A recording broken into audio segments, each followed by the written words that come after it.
Death and heightened security concerns are taking over in Egypt after the former president Mohamed Morsi was sentenced to death. The charges which led to that sentence breaking out of prison. CCTV's Adel Mahrouky has our report from Cairo. Morsi's death sentence has not been confirmed, yet his supporters are furious.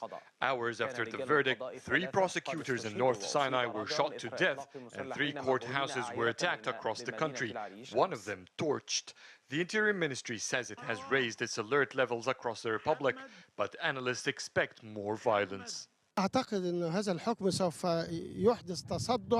I believe this verdict will cause cracks in the Egyptian state. The Brotherhood will escalate violence even more because that's the first death penalty for Morsi. They will use all that is in their power. This is a war against the Egyptian state, a long war. They will continue targeting the army, the judiciary, and the police. Morsi was tried for espionage and breaking out of prison. It was surprising to some legal experts that he was recommended for the death penalty for fleeing from prison. Fleeing prison is a crime that leads to a lighter sentence. We had 23,740 prisoners who fled the prisons in 2011.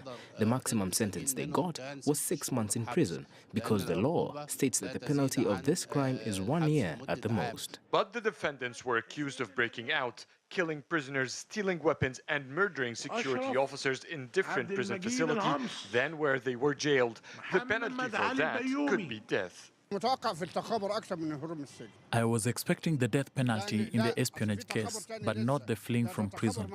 In any way, he still has another espionage case with Qatar. It's a bigger trial, and for that, I expect he'd get the death penalty. He and his group deserve to die. I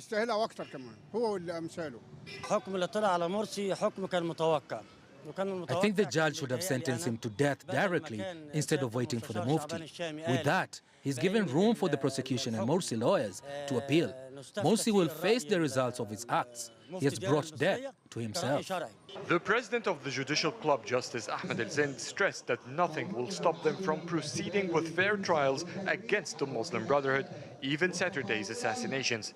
The government did not comment on the verdict. The judge's final decision in the death penalty recommendation will be announced on June 2nd.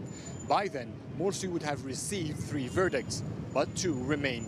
He's still being tried for insulting the judiciary and spying for Qatar, which could also lead to a death sentence. Adel Mahrouky, CCTV, Cairo.